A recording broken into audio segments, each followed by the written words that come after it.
Very good, there we go. I'm Philip Stevenson Oliver. I'm chairman of Queen's Park and Maida Vale, and welcome to a British political first, which is conservative-only question time. Ladies and gentlemen, will you please put your hands together for our panel?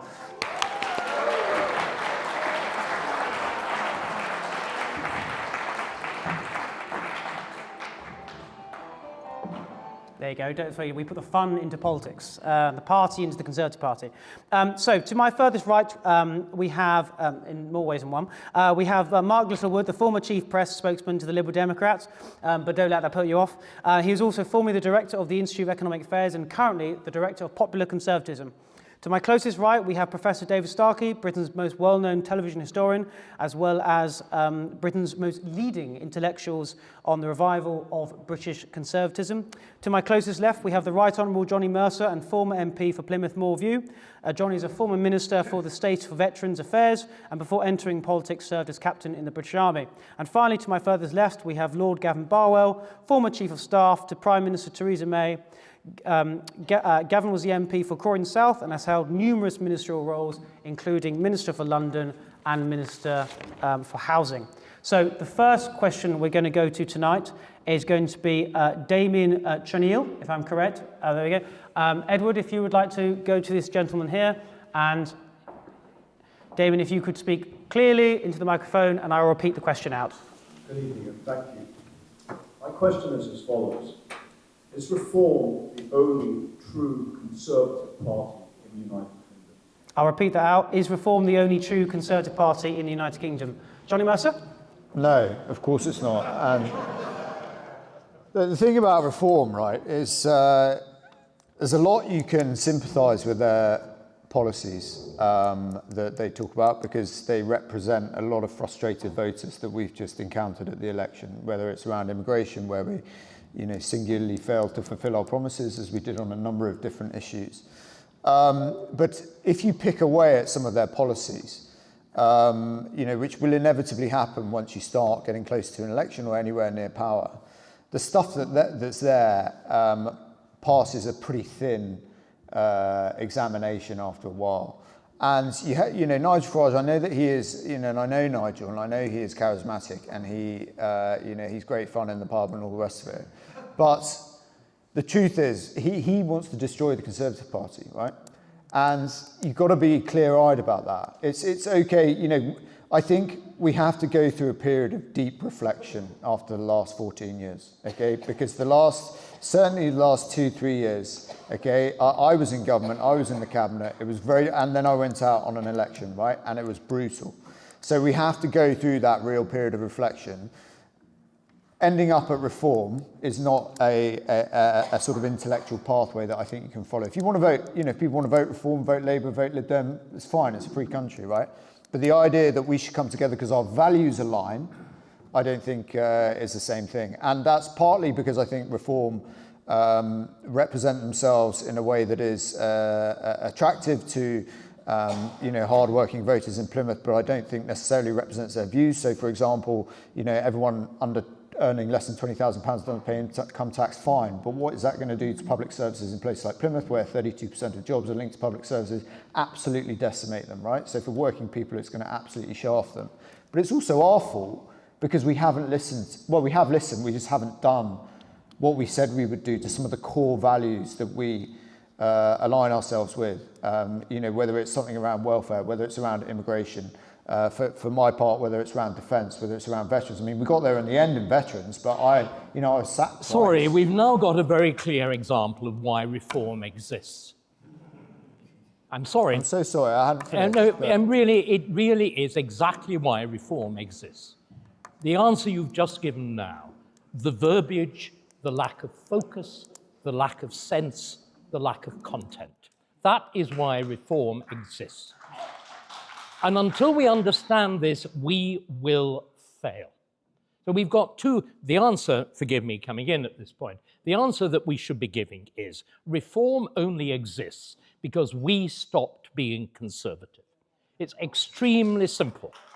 And until that is acknowledged, the Conservative Party will A, probably vanish, and B, has absolutely no chance of establishing traction either against Reform or against the Liberals or against the Labour Party.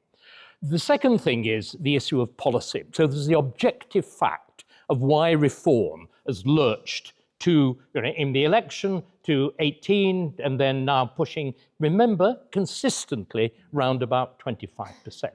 We are responsible for that. There's then an entirely separate set of questions as to what sort of policies reform might be putting. Are they conservative? And the short answer, ladies and gentlemen, is we haven't the faintest idea. Because the idea of policy formation and Nigel Farage are linear opposites. The idea that Farage, I know Nigel, I like him, he's a brilliant reactive politician, but the idea of policy formation is utterly foreign to him. I'd like to conclude, and I shall now shut up having intruded so rudely, a Farage premiership will be even worse than Boris Johnson. Even worse. So I personally don't think people are going to get off just sort of being rude and interrupting like that. I think that it's pretty obvious why you can come out with really easy sound bites, like this is why reform exists and you're all full of rubbish and all the rest of it. But none of these things are black and white. None of these things in government are black and white. And I think people, judging by your first input, David, you want simple solutions to what are really complex problems. That's the bottom line here. And if you go out and actually stand for election like Gavin has and fight in a seat for the Conservatives they'd never won before, you'll learn that faster than anybody else, that you can't just talk over people, be rude, give them your opinion and condescend them in that way, because you will simply not get anywhere and never get elected, which is the core business of the Conservative Party, is to win, to get elected and represent Both lost Britain. your seats. Both lost your seats. Where did you stand? Where was your seat? I am merely a... May I present it to you? I'm merely a passing wall. Gavin, would you like to answer? Well, I think it's a fairly simple question. The direct answer to the question is no, they're not a Conservative Party at all. And what they are is a party of the populist right.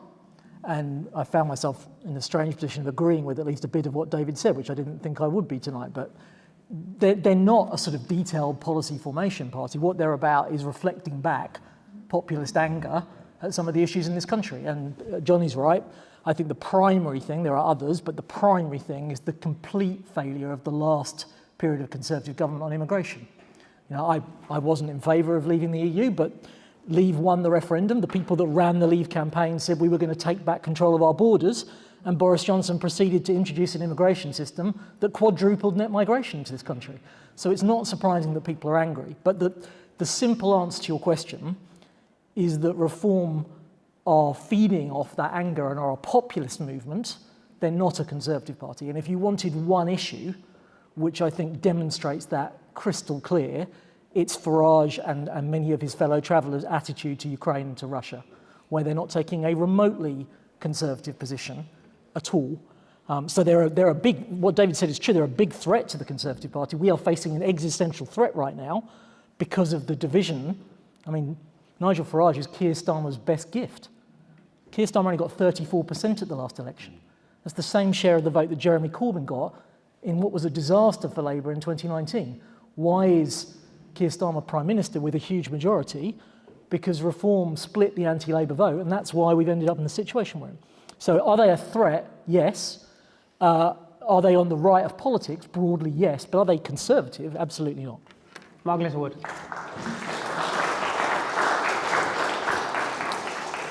I think it's a little bit more complex than that. I actually think their analysis is conservative, but their prescriptions are not. And their analysis is around a loss of nationhood, a loss of traditional culture, pointing out that power has seeped away from the people through Parliament and into the hands of a liberal metropolitan bureaucracy who are wholly detached from most of Britain, other than in postcode areas like this and close to this. That's their basic analysis. And I share that. And I think that is a conservative analysis. And I think that's why they've managed to get off the landing strip. That people are saying, I empathise with what Reform are saying about the problems of the nation. Move on to their prescriptions. Now we're in a whole different ballpark. It's not at all obvious to me that their prescriptions are conservative. and in some cases not even right of centre, actually, right? So I cannot get my head around their energy policy. I think we should abandon carbon net zero. Richard Tice and Nigel Farage agree with me. I happen to think that's a Conservative position as well. But reform's prescription is massive socialist state involvement in the supply of energy. I don't consider that a Conservative prescription. So they've landed the analysis right. And I'm with David on this point. I think we gave them that opening because I think it became increasingly less clear what the Conservative Party's basic view of the world was. And if that becomes unclear and you vacate that territory, somebody else is going to stand on it. They might not know what they're going to do with it, and I don't think Reform UK know what they're going to do with it, but they have decided to commandeer it. And if you want it back, you're going to have to readopt a Conservative analysis of the problems of the United Kingdom.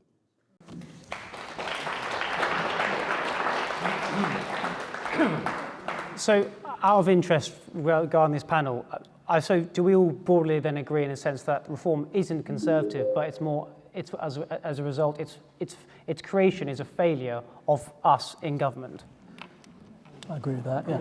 Yeah. Consensus reached. It's half Conservative. Yeah. I mean, the other thing but is worth equally, saying, just very we haven't briefly, offered... it's not a political party, actually, either. So your question was, is it a Conservative party?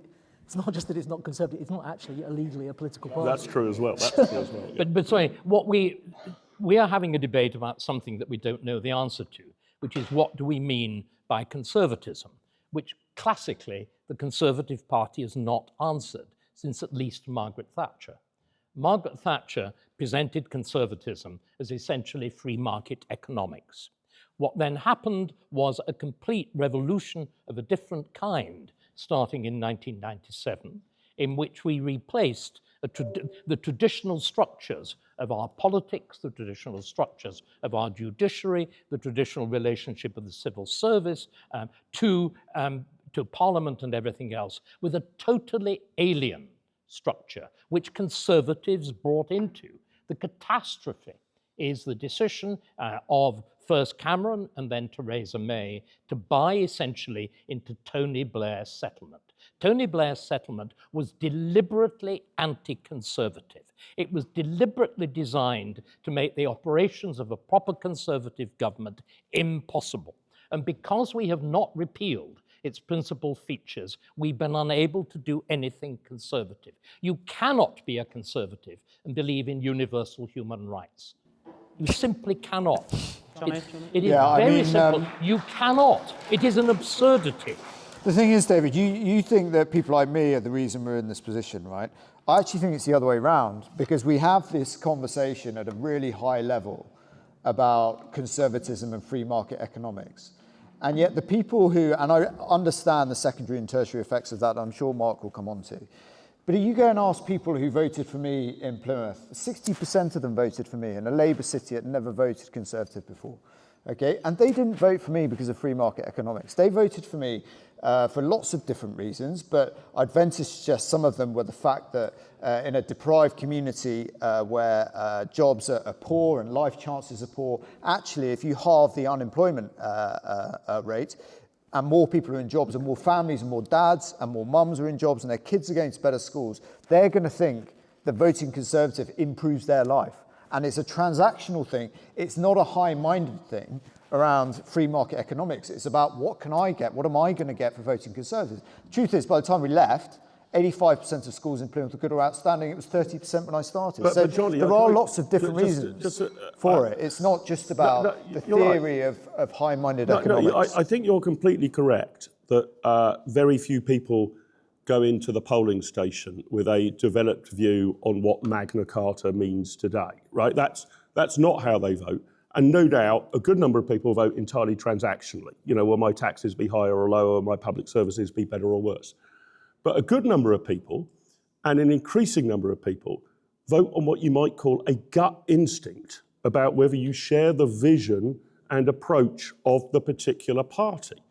And the reason the Conservatives won a landslide in 2019 was that was essentially a rerun of the Brexit referendum. And the Conservatives said, get it done, we want our country back. That was the principal force and motivation behind people voting. No, it wasn't. No doubt on wasn't. the margins, there's a range of other reasons. The Conservatives might be better at managing the economy. But we've lost a vision thing. Hold on, one that leads person us to at a time, 24% of the vote, because we're arguing only about retail politics. Gavin, do you want to go back to that? That last point is just factually untrue. The 2019 election, the primary driver of that was people's judgment that Jeremy Corbyn would be worse than any of the alternatives. So that's a kind of thing as well. Most people in election, this is the classic conceit of politicians, that everyone lines up to vote for you. Most people vote for against what they don't want. Well, then we might as well give up. If the only way we can succeed is by choosing the leader of the opposition. You're saying the only way we can succeed is by choosing the leader of the opposition. Right, let's try. Wait your turn. Have a bit of manners. You're an elderly gentleman. You should have learned by now a bit of politeness. Gavin, do you want to? The second issue that I was going to say is look what this party has not done is it's not looked at the result of the last election and learnt all the lessons. Look at how we're doing among young people in this country, catastrophically badly, and you want to go in front of them and say there's no such thing as universal human rights. Do you know what our kids would say to you if you said that to them? What people in this country want is better living standards, a decent NHS, a safe environment. Getting into all of this, all the human rights. Would any Labour MP say anything different? We did. David, when did you last knock on a door? When did you knock on a door? 2019. When did you last knock on a door and seek elected office? Never. And yet the party's become absolutely fixated on what people like you think, and it tears the party apart, and consequently we've got a terrible Labour government. It's not realistic, and that's why we are where we are. I think what we'll do is we'll go back to the person who originally asked the question.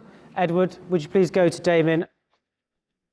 Thank you, everybody. I think the problem is quite simple. Conservative government didn't govern Conservative government really, at least since 2016, probably prior to that. You look at their variables, size of state an all-time high, quality availability, public service and revenue was because not only is legal immigration out of control, the composition of legal immigration was changed. Productive, non-productive. Okay. Won't win out of control. All of this happened. That's true. That is true. You're right. So obviously, Damien just sort of said essentially, and actually I'd probably say largely does speak to the membership to a large extent, certainly here, that we didn't govern as Conservatives. And he's right. Yeah, so... He is right. I suppose the answer is, why? Why did we govern in that way? Why did it go wrong? I think we've been in government for too long. Okay, I think the talent pool got smaller and smaller in terms of special advisors, in terms of who'd been there. And I think people got comfortable and people got lazy and took it for granted, to be completely candid with you. After 14 years, I didn't think people really thought that we were going to go into opposition, and I think they let stuff like that slide. At the end of the day, Boris came in on a mandate around immigration, and the facts are it went up 4 times. Right? You cannot do that and expect to get back into office. It's as simple as that. Now, this government's come in with 58% of the vote, 34% for Keir Starmer. That's not because they're suddenly against they're just fed up with the Conservative Party. They were fed up of us in power, and frankly, you know, I shared a lot of that. I had a pretty rough time in government, and it wasn't easy, and I totally understand that. And reform are absolutely a symptom of that. That's separate to them being an answer for the future. The idea of Nigel Farage as Prime Minister is just absurd in my view, and we need to come together and align. You know, what do we actually stand for now? What is when they go and they vote in the box, what are they voting for? And that's the bit you've got to get right. None of this, you know, stuff around free markets. That's part of it, but crucially, what do you represent? Who are you in this for? Who do you do it for? Who are you fighting for? What are your principles? And Gavin, get that right, and people will vote for you. Gavin, did you want to say something to that? I agree with that, and I think you made a really important qualification about when the problem began. Because what I would encourage everyone in this audience to do when you go home tonight is go and look at the actual data. Look at how many people voted Conservative in 2010, how many people voted Conservative in 2015, how many people voted Conservative in 2017, how many in 2019, how many in 2024. And what you will see is that every general election, our numerical vote went up 10 to 15, 15 to 17, 17 to 19. And then it nearly halved from 19 to 2024. So the problem came in that last 5-year period. Up until then, we were generating additional support. And that was partly, in my opinion, because the people leading the party at that point made bad decisions, e.g. on immigration. But to defend them a little bit, one of the reasons why you are absolutely rightly saying I'm paying a record level of tax and my public services are not good enough is because we went through 2 successive economic shocks with the pandemic and then the energy crisis. Now, whoever was in government in that period would have presided over a higher ticket and worse public services. So I don't particularly want to defend that period. I wouldn't have run the party in the way it was run, but in the interests of fairness and balance tonight, I think that is a point that needs to be put on the record. Yeah, go on. I think both Gavin and Johnny have got fair points, and actually, staying in office for as long as 14 years is quite a hard task historically, right? We tend to kick people out after 2 terms. Had the Conservatives won the last election, well, I can't remember if there's ever been an election where the same party's won 5 times in a row. Probably not. But I think the reason the Conservatives initially did well was partly people were tired of Gordon Brown by 2010, so they sort of David Cameron got in a bit of the same way that Keir Starmer did. But there was also, I think, an ability to say, we're going to explain to you what our understanding is the problems affecting this country and how we're going to fix them, right? That was the essential Conservative proposition in each of those elections. Obviously, by 2019, you've got Brexit. In 2010, you had public finances out of control thanks to the banking crisis. But by the end of this period in office, the best that Rishi Sunak can come up with, and I like Rishi Sunak, I think he's a decent man, was we're going to change A-levels, replace it with a baccalaureate, and we're going to phase out the smoking of tobacco. Now, you can be in favour or against those 2 policies, but the idea that that is a serious analysis of the problems afflicting Britain today completely went over the head, not just of voters, but of every journalist in the room. So we completely lost our ability, which is the Conservative Party's historic ability to diagnose the problem and to explain that we've got the medicine. And until 2024, we had that. We've lost it. We've got to get it back or we'll never win an election again. So what we're going to do is we're now going to go conveniently to our next question, which is going to go to David Richardson. So if David, if you could put your hand up. There we go. Conveniently next to Edward as well, the cameraman. There we go. 2.5 years on from the, almost to the date, from the Port End Trust mini-budget. Is the Conservative Party's economic credibility still tarnished? David Starkey. Profoundly.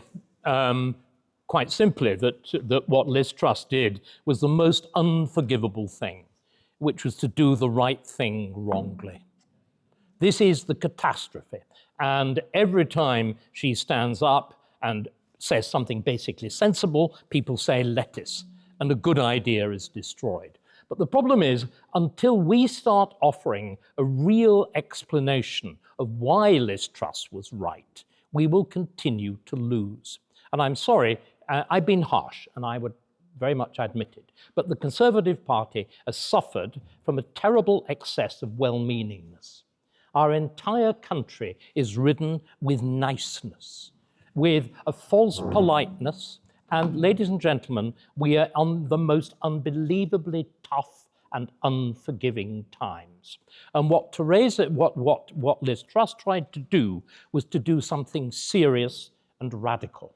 What we're seeing at the moment is that the Labour government itself is beginning to realise, patchily and in a self-contradictory fashion, it too has got to do something serious. Today, we had a Labour MP saying we have to control immigration to pull out of the ECHR. We have actually had a Labour MP saying that, contrary to what the gentleman on the other side, my lord and gentleman, right on and whatever, on the other side was saying, that what we have to do, in fact, is to demolish, this is the Labour MP, we have to demolish the entire Blairite structure of government. Because the entire Blairite structure of government was intended to make sure that you, the people, had no impact on what happens. This is what the whole structure of Blairism is. And again, interestingly, Johnny used this word democracy as though it's a wonderful word which is self-explanatory.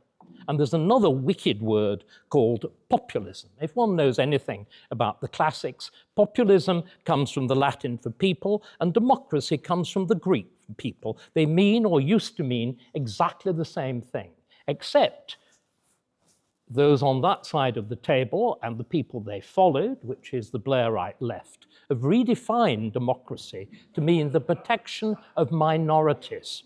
That's what they've done, which is why we've had to invent this wicked term, populism, which means what democracy used to mean, which is the rule of minorities.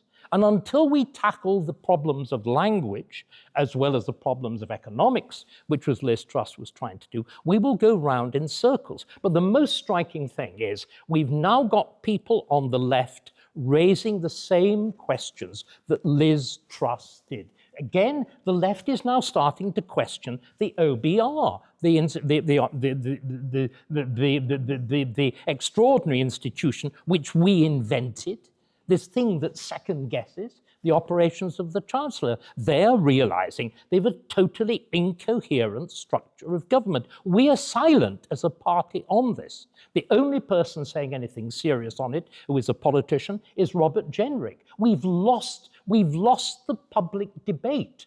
Until we repossess it, we are undone. You can knock on as many doors as you like until you get the ideas right. Margaret Thatcher was himself very impressive as a campaigner, but it was only because she had a serious intellectual behind her. Keith Joseph saying, I have called myself a conservative. I've been in a conservative government, but I wasn't a conservative and I did nothing conservative. Until we have that same recognition, we will get nowhere. Liz Truss tried it, she did it wrong. This is like So Johnny, do you want to respond to that? And are you a filthy Blairite? You know.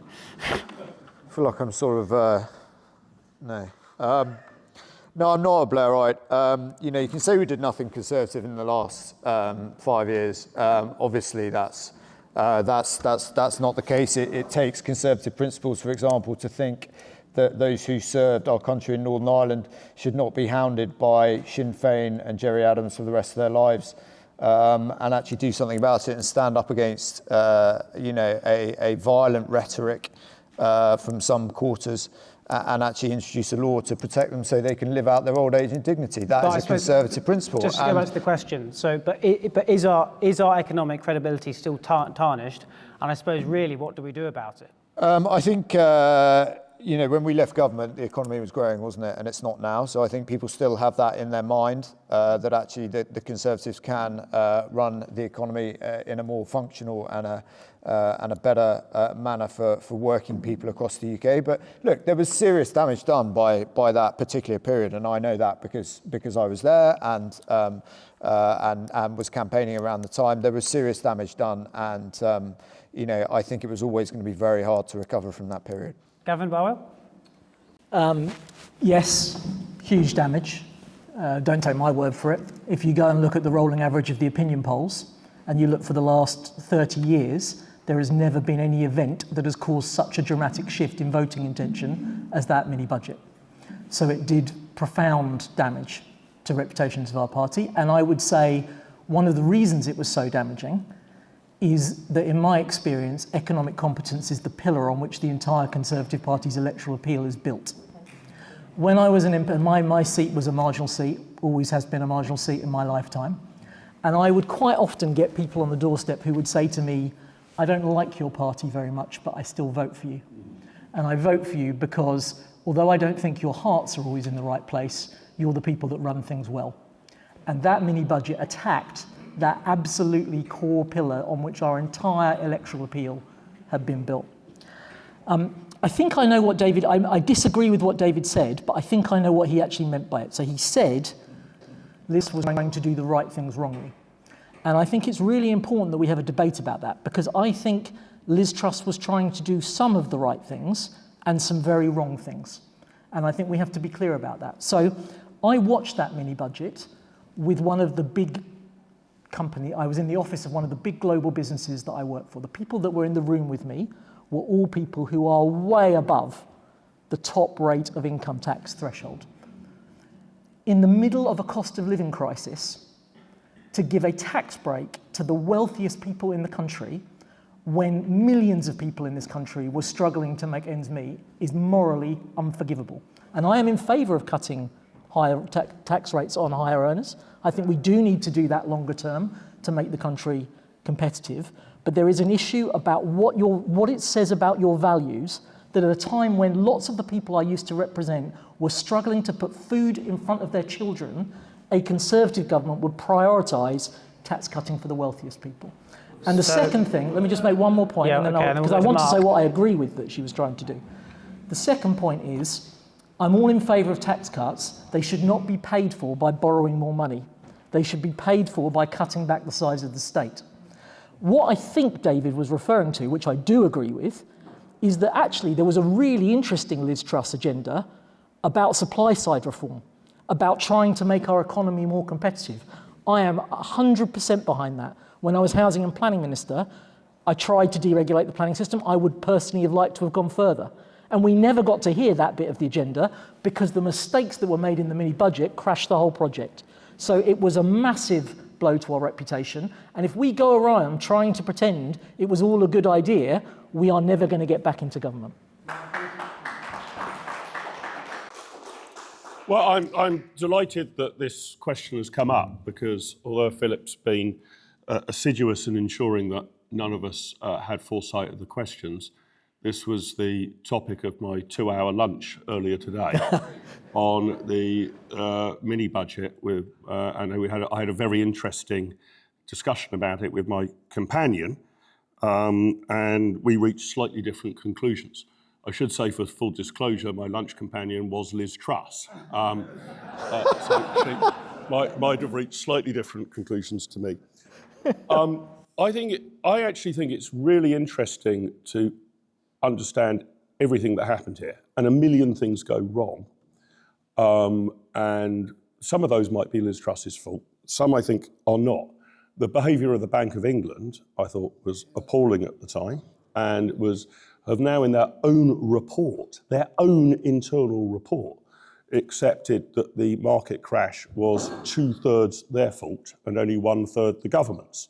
And if you're admitting yourself it was 2/3 my fault, then it's probably, when I say that to my missus, it's when it's 95% my fault if I'm already admitting to 2/3. The markets were apparently spooked by her not going through the OBR. Her view was if I went through the OBR, we'd be locked into tram lines. On the cutting spending issue, I agree with that. I thought she was a bit too fiscally loose, but here was the political problem she faced. One was to make an energy guarantee, which was almost universally accepted. The other was that her plan was to ensure that the welfare bill only went up with wages, not with inflation. This was a colossal saving. But unfortunately, half or 2/3 of the Conservative Parliamentary Party were not willing to wear that. She couldn't get it through the Conservative Parliamentary Party. That was a cut the Conservative Parliamentary Party was not willing to take. And if we're worried about sort of loose fiscal behaviour, the mini budget was not obviously looser fiscally than any budget since 2001. We've been running budget deficits for 25 years. The idea that this was a massive borrowing spree to cut taxes ain't true. It was still going to lead to a budget deficit. That is indeed true, but not colossally different to what, say, Rishi Sunak might have done. So, Mark, would you mind if I just interrupt, Mark? Yeah. I understand the point you're making. I don't think it's quite fair, because what you're doing is you're comparing the absolute numbers, and you're right. But what markets look at is what is the change you're making in that budget, and it was the biggest fiscal loosening for a long time in a single budget. Well, okay, so it's the direction of travel as much as the absolute number. That's possible, and I agree that the handling of it, I think, was not as competent as could have been in handling the market. So I would agree with that. I'm not trying to resurrect the mini budget from the dead. But I would say on this top rate of tax issue, we've got to get serious here. If we are going to set tax rates, not by what economically works, but by the optics, we are doomed. More millionaires are leaving Britain every year than any country in the world other than China. And if we have a political class that's going to say, well, yes, all right, but I can't possibly cut the tax for rich people, that is going to, I'm afraid, continue. We have 1% of the top earners now contribute about just north of a quarter of all income tax. The top 10% of earners contribute well more than half of all income tax. The idea that you can keep plucking more and more with higher and higher marginal rates out of these people has now been, in my view, proven wrong. And Conservatives have got to have the guts to say, not necessarily that we should move to a flat tax overnight. I appreciate that's a very radical market proposition. But we actually have to make work pay. And we have to make work pay particularly at the high productive side. I mean, at the low end as well, but the high productive side. I want more millionaires in Britain. I want more billionaires in Britain. Why the bloody hell would you come here if we can never drop the top rate of tax? We have to make that argument. If we lose it, fine. But if we don't make it, we'll lose it by default. So relating back to the mini budget, who on the panel here thinks the Bank of England should essentially no longer be independent? Strongly. It seems to me that its record in everything has been disastrous. Its record in managing inflation has been catastrophic. Its record, you didn't actually explain the particular issue with the Liz Truss budget. Its complete failure to supervise the liability-driven investments, which were essentially, can you imagine? Most of our pension providers did have a means of hedging the possible movement of interest rates. It was to hedge against interest rates going down at a time when they were virtually zero. The sheer insanity of this is beyond belief. I want again to shift the ground to bigger issues, which I'm trying to do consistently. It is very simple. We heard we've got to be the nice party. We had that from Gavin, and his mistress was the one who labelled us the nasty party. The only way the Conservatives can be a party of sound finance is by being the nasty party. We cannot be sentimental. We cannot be foolish. What on earth is a former Conservative Prime Minister doing, setting up something called a social justice think tank? Social justice is a word of the left. The reason we've gone so catastrophically wrong is we've bought into the language of the left. And until we get ourselves out of it, we are ruined. Gavin, you wanted to come back on this? So in a way, I shouldn't care, right? Because I'm a retired politician. But it breaks my heart to hear you all clapping that. What world do you live in where you think that the people that didn't vote for us at the last election, didn't vote for us because they thought we believed in social justice? What world do you live in if you're clapping that? The people didn't vote for us because Partygate, because mini budget, because lack of immigration control, because they were worse off because of a cost of living crisis. And if you're going to keep focusing on these issues that are not relevant to 99% of people, you are going to keep losing election after election. It's heartbreaking to me to watch that. Heartbreaking to me to watch that. Johnny, do you want to respond to that at all?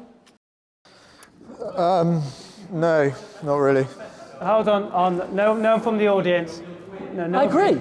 Look, so just very briefly, I completely agree with that. If you promise people something and then you don't deliver it, you shouldn't be surprised if they didn't vote for you.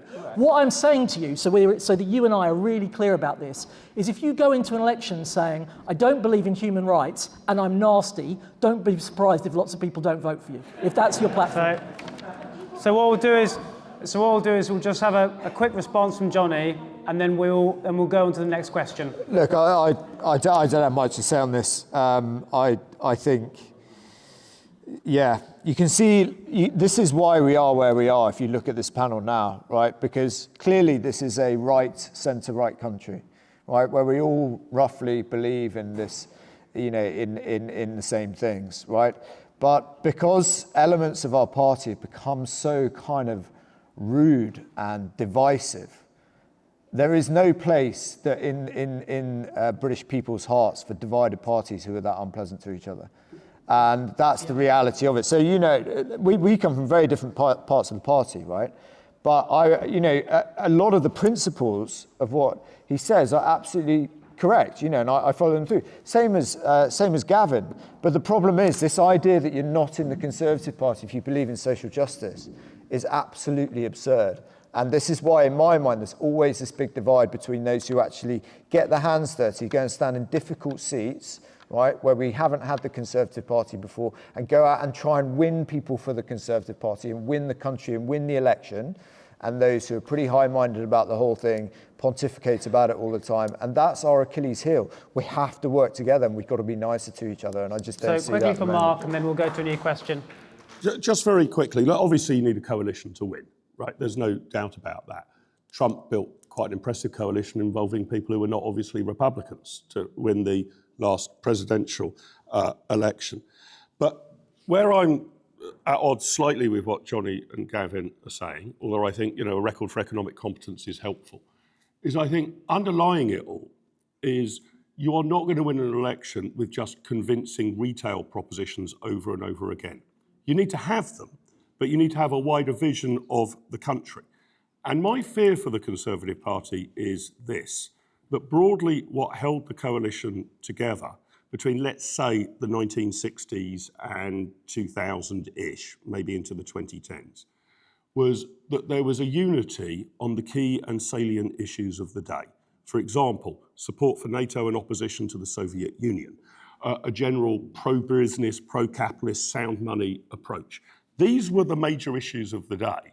And in consequence, for sake of argument, Ken Clarke and John Redwood could easily be in the same party because those were the salient issues of the day.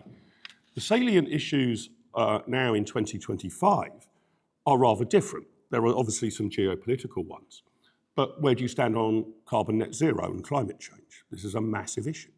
Where do you stand on immigration, both economically and culturally? This is an enormous issue. Sincere people can disagree on it, but these are enormous issues. Where do you stand on the issue of global institutions? Brexit was only the first part of that.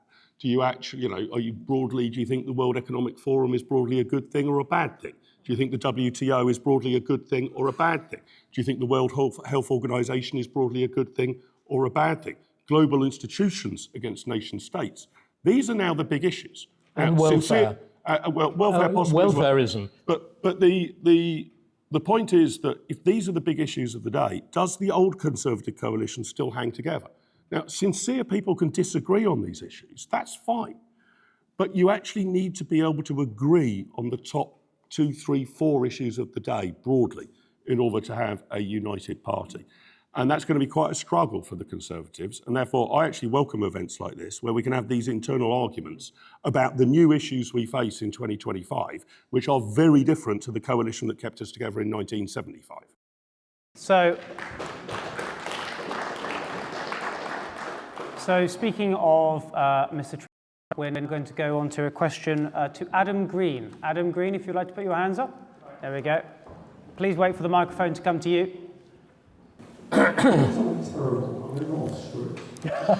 Okay. Be clear. I'm going to ask a question. We're all here to unite the party. What is it going to take to get everyone to feel like a united winning party when we hit the general election in 4 years' time? My God, what a question. Johnny? I think Gavin would agree with this, but I think what unites the party more than anything else is winning. I actually think on the broad issues, we all do agree, actually. I think that there's a debate over what are those key issues.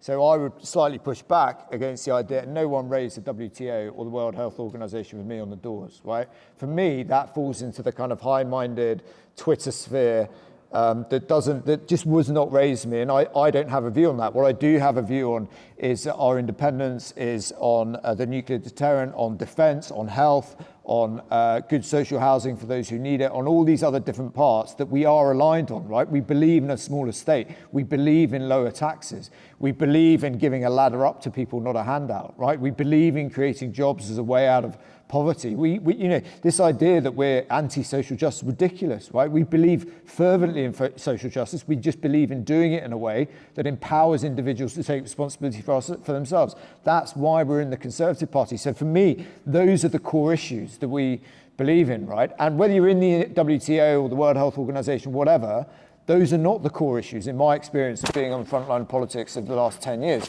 Now, we can have a debate about that, that's fine, but I don't think fundamentally you will find disagreement in this room about what we think about our country, about what we think about defence, about what we think about veterans and all these other things. So for me, it's identifying what those key issues are, being humble enough, I think, if you think it's your key thing, like I've made lots of mistakes over the last 10 years, I've burnt everything down for veterans, right? And at times I went too far on that. And I think we all have to have the humility to understand that you are never going to get anywhere on your own in this sport, right? You're only ever going to get somewhere if you all work together. And of course, you have to believe in something, right? That is the thing that people will go and vote for. You have to believe in something and have that common core set of beliefs. But this constant falling out and bickering over stuff that, I'm sorry, most people whose lives are really difficult go from day to day do not think about the World Health Organization, right? And that's not an opinion, that's a fact. Can I just come back on that? Obviously, and I do go and knock on doors, and I quite like it because it's a nice way of seeing different parts of England. But I also get incredibly nervous because obviously I have no idea about what the present local planning issue is in central Wiltshire, which everybody's arguing. And when I knock on the door and I say, hello, Mrs. Miggins, Mr. Bloggs, I'm calling around on behalf of such and such a candidate on the local Conservatives, what are you thinking about at the moment? You're quite right to say that nobody says, I'm a little bit concerned about the composition of the World Health Organization and its latest directive. Everybody says, why can't the council fix the potholes? Why is the school, hasn't had a, lick of paint? Everybody will give you a retail answer. But you pick up something which isn't as specific as a complaint about the World Health Organization, which is a general sense that the political elite are detached from the people. That is general sense of it. I don't trust politicians. I'm a bit worried our politicians aren't in control. I don't really know how to affect things myself. I'm disillusioned with the lot of you. Now, I'm not trying to just bend that into a proxy of we must leave the World Health Organization, people on the doorstep are telling me. But I'm saying that general approach of people feeling disillusioned, alienated from their political culture, completely sick of the lot of us. Reform UK are not at 25% of the vote because they're doing something brilliant. They're at 25% of the vote despite themselves. People are so absolutely determined to vote for none of the above because they're so alienated. So what I mean about that, it's a sense of to hell with the lot of it. I hate the process, I hate the system. They might not specify the World Health Organization or the World Economic Forum or such like, but that's roughly what they're getting at. And we have to tap into that broad disillusion, which isn't a retail proposition. It's a meta proposition. David, would you like to break your silence? I think the important thing to realize is we have been here before. We were here in the 1970s. This is what Thatcher did. Thatcher broke with the kind of consensus that we've heard from that side of the panel. She said it was wrong and it doesn't work. And more importantly, events with the IMF and the winter of discontent proved that it didn't work. This government is proving that it doesn't work. What had happened was, and I'm going to reiterate this, Conservatives from 1951 onwards bought essentially into the Labour settlement of 1945 to 51. They bought into it in terms of nationalisation, in terms of Keynesianism, in terms of prices and incomes policies, and everything else. And the entire thing wrecked, and it wrecked in the 1970s. We bought into the policies of New Labour from 1997 onwards. Cameron says this. Michael Gove actually hands round marked up copies of Blair's memoirs as an instruction how to govern. Theresa May completes the idiocy of climate change. She is responsible. Theresa May is actually responsible for the formalisation. She is. Gavin may correct me on this. She is. It's good. Please let me finish. The formalisation of non-crime hate incidents. She begins the process of gender self-identification. This is mad. This is simply mad. Totally mad. And until we recognise this, we will get nowhere. We will be mincemeat between Labour and Reform. And the thing that is truly terrible, unlike those gentlemen and my lord there, the Labour Party is beginning to recognise the fact. They are themselves saying this does not work. Even Rachel Reeves is beginning to recognize it. Why isn't she raising taxes? She realizes she's at the limits. If we do not grasp the agenda, we are lost. So there is a moment where one has to think. Thinking is painful. It involves scrutinizing all sorts of things which we've taken for granted, which form an important part of us. The entire world is changing at lightning speed.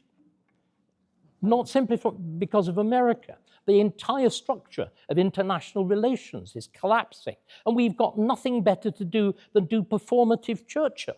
I mean, sorry, we are losing everything. And this is why I'm not doing this out of malice. I'm doing this because I care passionately and fundamentally about a country whose history I probably know more about than anybody in this room. And I want to preserve that. And I want to renew that. And the problem is what we did from 1997 onwards was to decide that being nice and playing around with novelty is how you solve problems. We've discovered that being nice and playing with novelty isn't how you solve problems. We need to rediscover the fundamental robustness of conservative thought, which recognizes the reality of human nature, its intractability, the fact that we are different, that all peoples are not the same, that values themselves are a product of history. And until we rediscover those fundamental conservative propositions, we are lost. Again, Gavin, do you want to quickly respond to that, and then we'll go to another question? Lots of clapping for ahistorical nonsense. We won in 2010. We won, well, just the facts, just listen to some facts. We won in 2010, we increased our vote in 2015. We increased our vote in 2017. We increased our vote in 2019. We did not discover that it didn't work. It did work. More people voted for us at each election. And it is not true that we didn't do anything conservative in that period. There are plenty of... Hold on, Eva. There are plenty of conservative things we did in that period. The wheels came off the vehicle post-2019. Now, let me pick up one other thing that people have said, and then I want to come back to the actual question, which is how do you unite the party? But net zero was mentioned as an example of something that we should have nothing to do with. Of just the people that voted for us in 2024, in a catastrophe, the absolute bare minimum of the Conservative vote, they support achieving net zero by 2050 by 52% to 38%. Labour and Liberal Democrat voters, the people who we need to win back, support it overwhelmingly. Reform voters are narrowly against it, but rate it 19th among their priority list of issues. So if you want to unite the party, I would say to you that we need to do two things. I actually agree with the start of what Mark said. The first thing we need to think about is what are the real issues of consequence today in 2025, and can we get a united Conservative position on them? And actually what I think is really interesting is those issues that united the Conservative coalition in the Thatcher period are coming back to the fore. The dominant issue for Britain today is how do we get our economy growing more strongly? Because if we don't do that, we're not going to be able to do what you want us to do, which is cut taxes and provide decent public services at the same time. So the economy is coming back as the number one issue, and defence is coming back as a massive issue, given the combination of the threat that Putin poses and Trump's complete disinterest in European security. So actually, I am quite enthused that there are two issues there where actually I think we can. And if listening to Mark and I earlier this evening, we don't disagree about where we want to go on tax policy. We might disagree about what the priorities are along the route to get there, but we don't disagree about the goal on that. Where you lose people like me is if you want to start saying the issue is about the WEF. I attended the WEF twice, right? The idea that anybody from the WEF is phoning up the Prime Minister telling them what to do is a nonsense. I've had one voter ever mention it to me on a doorstep. One voter in the tens of thousands of doors that I've knocked on. So let me try and find some agreement to end on. David is right, let's have a proper intellectual process that looks at what are the real issues in Britain today that voters care about. You shouldn't just listen to polls. And you shouldn't totally ignore polls either, because you have to win an election. So what do we intellectually think the real problems are? Where are the voters? And can we fashion a program that the people in this room can agree on those issues and not get distracted into stuff that is divisive and doesn't matter to most ordinary people? I think, Gavin, that's really interesting. And obviously, I mean, David's an historian. I ran a think tank for 14 years where, our job was to deliberately say unpopular things. We didn't give a damn what they looked like in the opinion polls. That was the job. I wonder that, how much, so I'm not saying disregard the opinion polls, but I think there's a deeper understanding that winning politicians and political parties need to have, which is understand the zeitgeist, right? If you look at most opinion polls in America, you would have assumed that Nikki Haley would have easily beaten Donald Trump for the Republican nomination. She got nowhere. There's a zeitgeist change occurring, which often isn't picked up by questions like, would you like to achieve carbon net zero by 2050? It's something more esoteric. It's a gut feeling. It's happening everywhere in the West. Nigel Farage and Reform UK are probably the UK version of it. But, Maloney has put to bed the Italian Christian Democrats / Conservatives. The AfD are nipping at the heels of the Christian Democrats, our sister party in Germany. France, I mean, the Gaullists, the game is up. They have vanished. Something is happening in Western politics, which is about the disillusioned, to some degree the disenfranchised, not typically over the last few decades our target audience or natural conservative voters, who are now voting for right-wing parties. It's coming to a cinema near you soon. Indeed, you've seen the trailer.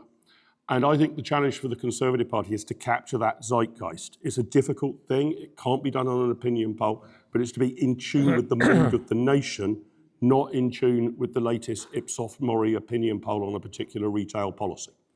So to move on from, as it were, the Conservative Party, I'm going to talk about the current government. I'd like to go to the panel and ask, what has the Labour government done right so far? Has it done anything right? Johnny? Stunned silence. Honestly, just in places and communities I hang out now, no, is the answer to that. I mean, they have a fundamentally different ideology, don't they? Yeah. It's quite a policy shift from working hard to introduce protections for veterans who served in Northern Ireland to paying Jerry Adams public money compensation. That's quite a policy shift. And no one really supports that where I come from. The idea you raise taxes on an ideological basis, for example, on private schools, and it ends up costing the taxpayer more. No. The £22 billion black hole that was talked about that everyone can see was untrue. I think it comes back to this fundamental issue of doing what you said you'd do in politics. I think people want a really basic thing in politics sometimes, and this is why Trump does well, is that they want to know that essentially you get it and you're there to serve them and you will do what you said when you get into office. And Labour are finding that out now. I think we've got the most unpopular Prime Minister for 50 years. And we found out that very painfully at the last election. And I think that's a core tenet of government. David, where do you think this government is going? Well, it is tearing itself apart. But interestingly, I think it's done several things that are right. I think that abolishing the NHS quango was absolutely spot on. I begin to think the beginning of the process of radical welfare reform is absolutely spot on, but it needs to go much further. I think that the process of rearmament is absolutely spot on. The trouble is, all of these things, it's fighting against itself. It actually introduced the structures I've been gently, and sometimes not so gently, trying to explain. It created a world in which MPs don't actually do very much. These gentlemen were in Parliament, they weren't actually able to do very much because quangos like the Bank of England, the Monetary Policy Committee, English Nature, climate change, basically control things. The model of what our government has become was actually COVID. misgovernment by a single issue expert committee with absolutely no regard to the consequences and the complete destruction, essentially, of our economy and a functioning society. Because that is actually what COVID did, and we supported it. And interestingly enough, it's the one good thing about Boris Johnson. At least privately, he argued against it, but again was overwhelmed, particularly by Starmer. So this government is torn between reality. And the point I've been trying to make is conservatism is about reality. It's about the fact there is no free money. It is about the fact that if you prattle on about social justice, people will take advantage. It's about the fact that if you believe in universal human rights, the nation state and frontiers collapse. These are simply facts. They are brutal, horrible facts of life. We used to be good at recognizing them. The other side, again, we've got to be really careful. The one thing that is true about Starmer, there is not a single thing in his life that he's not been prepared to junk, including personal relations. The big test, Starmer lies more easily than anybody else apart from Tony Blair. Remember, the measure of a good liar is somebody who believes his own lies, and which Starmer clearly does. But the key issue is, will he reject the framework of a human rights lawyer? Because the thing that's held together, this disastrous structure that we bought into, we've heard hot defenses of it from that side of the panel, was an entire legal framework that was wholly alien to English common law, which puts judges above Parliament, as we saw with the whole ruling of the Supreme Court that prorogation was illegal, which even defies the Bill of Rights. It's absolute nonsense. Starmer's test will be, and the thing that will determine the success of his premiership, if he is prepared, as is a very important faction in the Labour Party, Blue Labour, with Maurice Glassman leading it, if he is prepared to junk Richard Hermer and to junk that, he will be a successful Prime Minister. You've already had Wes Streeting saying the Conservative Party is redundant. We are doing all the things you should have been doing, abolishing quangos, cutting back the civil service, cutting back on the nonsense of welfare. If we do not realize all the points that I've been trying to make, that this is not retail offer, there is a huge change going on. We've got to understand it and grasp it, exactly as Keith Joseph and Margaret Thatcher did in the 1970s, which gave us the victory. If we don't do that, we will not simply lose, we will vanish.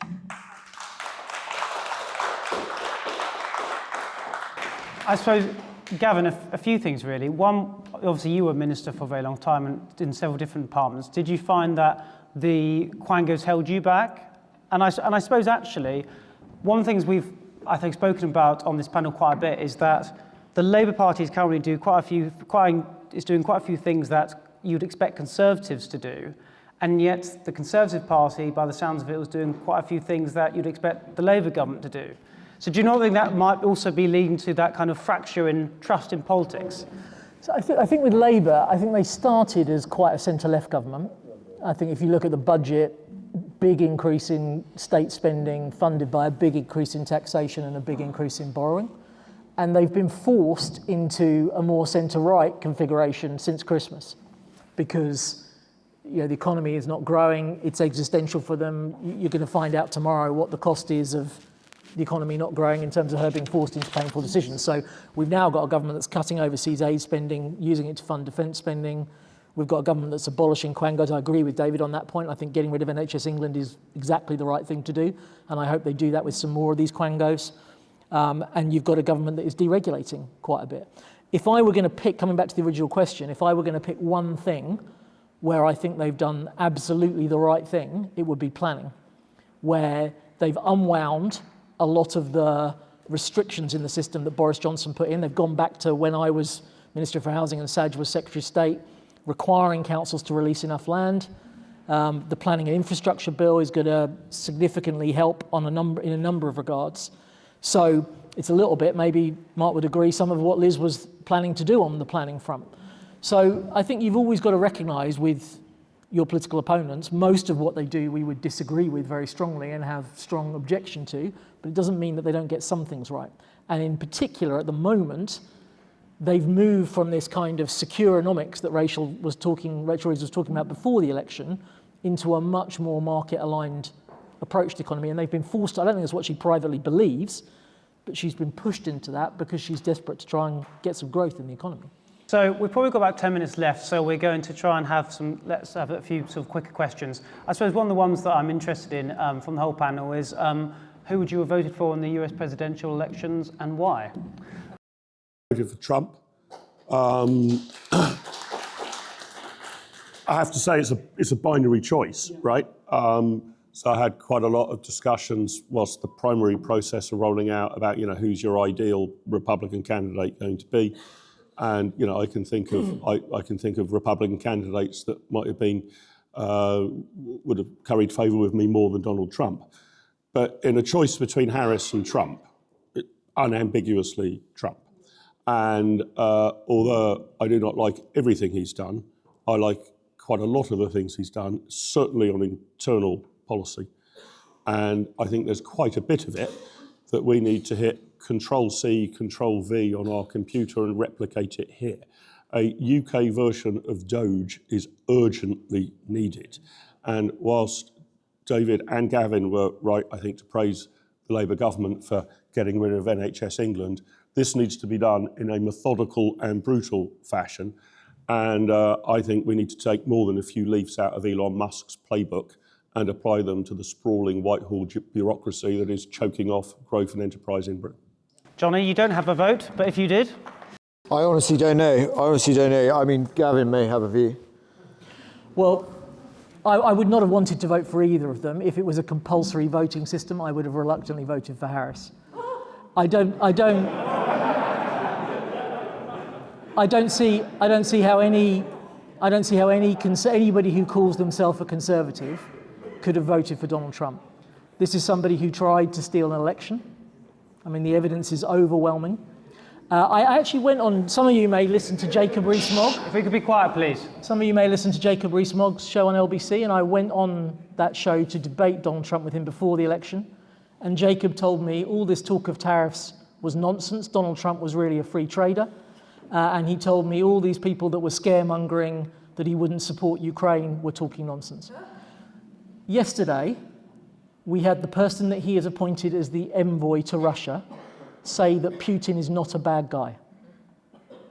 The President of the United States has appointed somebody who went to Moscow, who was using the Signal app on his private mobile phone in Moscow to communicate with people about the names of US intelligence agents, so the Russians will have all of that, and who's met with Vladimir Putin and thinks Putin is not a bad guy.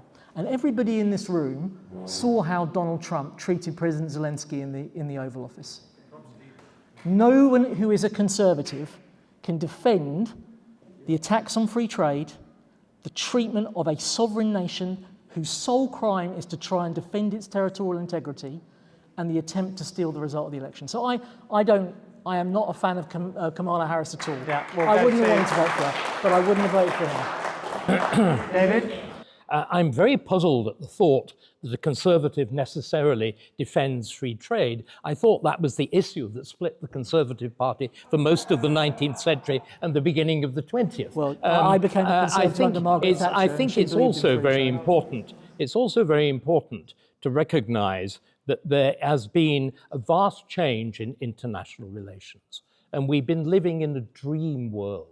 This dream world of a rule-based international order underwritten by America was already vanishing. It changed fundamentally in 1989, and it turned into one of aggressive neoconservatism, with the fundamentally, weirdly anti-conservative things of invading countries to make them free. This is Rousseau. It's deranged to invade a country to make it free, to invade Afghanistan on the principle that ladies might want to wear miniskirts. It is simply demented, and Trump is against that. I am very much in favour of that realism. It seems to me to be utterly fundamental. It goes against British fair play. Look, I know exactly. The behaviour was indecent and shocking.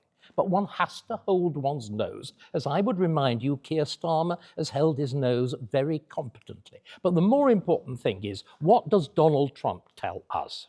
First of all, we do not want a new kind of Jacobite politics. This is the great danger of reform and Nigel Farage's infatuation with Palm Beach is very attractive. I know it well. I've even dined at Mar-a-Lago. So I'm very familiar with the whole of that world. But conservatism went terribly, the Tories went dreadfully astray in the 18th century when they fantasized about a king over the water, about Jacobitism. And there's a great danger that the right, and I'm afraid I do very strongly include reform in that, are doing the same thing. On the other hand, Trump matters. And why does Trump matter? A, because I think he recognized in some kind of intuitive way these big changes you're talking about, and more importantly, because he was prepared. The difference between Trump 1 and Trump 2 is truly extraordinary. That process of the executive orders that were the product of 4 years' serious work. If we are to be what I hope will be genuinely, why do I call myself a conservative? I do not want to do what reform wants to do. I do not want to do what Matt Goodwin wants to do. I don't want to tear down. I want to restore. I passionately want to restore that world of a functioning parliamentary majoritarian democracy that we had before 1997. But to do that, we have to prepare. We've got to work hard. Trump had a team that did that. Unless we are similarly prepared, we will be eaten alive by the bureaucracy and by the legal establishment and by, indeed, a very large part of the Tory party, as we've seen just now. We need to be prepared. Trump was. So is your answer that you would have voted for Kamala Harris? My answer is that I would have held my nose, and Trump has got vile taste. I rather like taste in politicians. The interiors of Mar-a-Lago are vile. The Americans have got a wonderful name for it. It's Louis the Who. And it is truly horrible. But sometimes you have to hold your nose. And this politics of being nice, this Paddington Bear politics, the politics of sentimentality, we've got to grow out of. We're supposed to be adults. So for our final question, we're going to go to, yes, thank you. For our final question, we're going to go to Johnny Goff for a little bit of a fun question, hopefully, to round the evening of delights up. Just the panel of Rory Stewart as a Conservative. I didn't hear that. Rory Stewart, is he a Conservative? Does the panel think Rory Stewart is a Conservative? Let's go to Johnny for that one.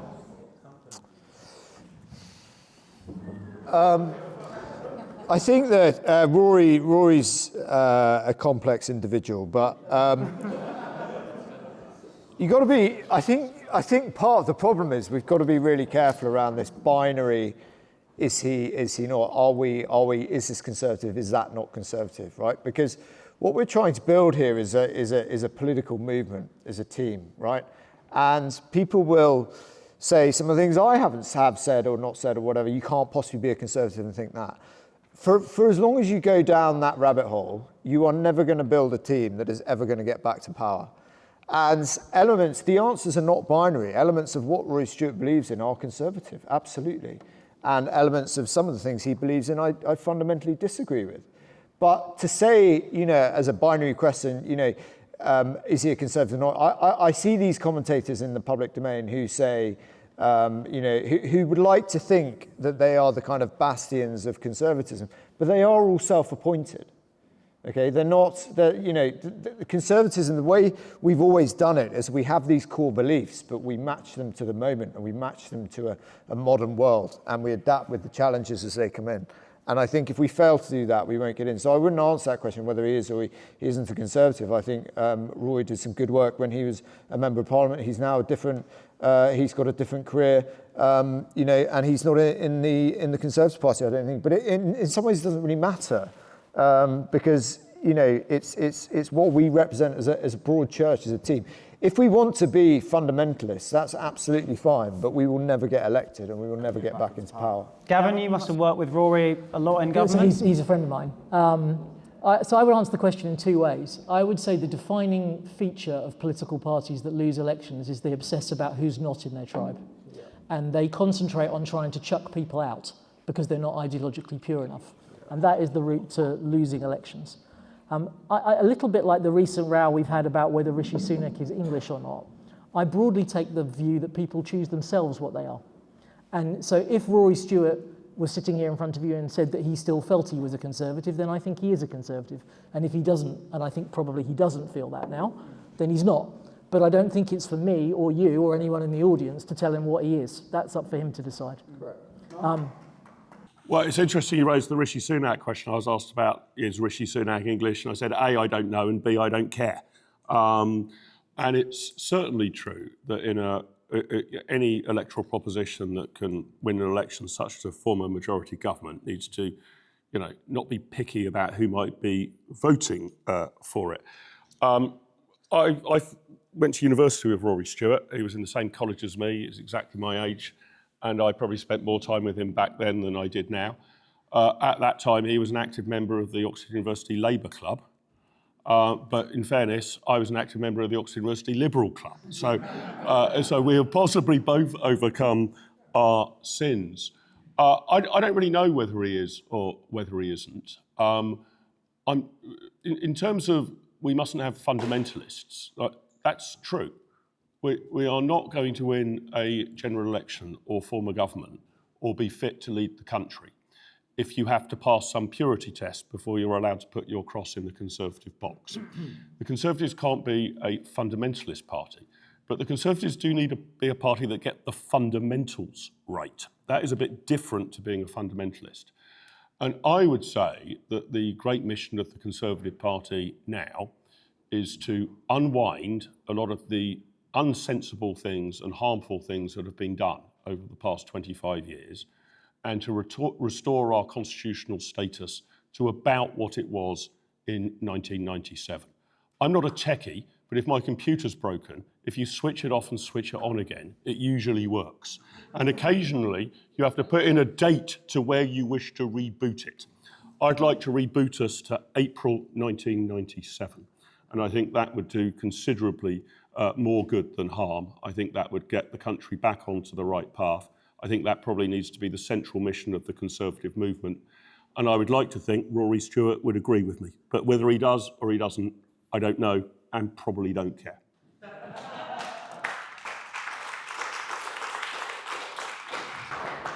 David, would you like to wrap us up? What do I think about Rory Stewart? It would probably be very impolite to say. God forbid. So for once I shall fall silent on that subject. I think the one thing I would say is he keeps very bad company. Anybody who spends a lot of time amiably with Alistair Campbell is somebody whom I do not wish to know. And I mean this desperately, desperately seriously. Campbell introduced a politics of lying into this country. One of the things that has gone catastrophically wrong is the public lie. We've had a public lie on multiculturalism and immigration. We've had a public lie on climate change. We had a public lie on COVID. And I'm afraid Stewart is at the heart of all of that, along with that vile man, Alistair Campbell. I think there are people in public life who should be called out as figures of contempt and shame. And if you spend your company in them, you are tarred with the same brush.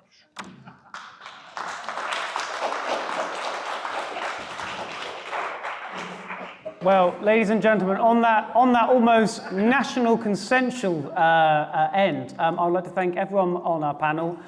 We're going to have a little drink after this for about 15 minutes before we head off to supper. But please, everyone, thank our panel with your applause.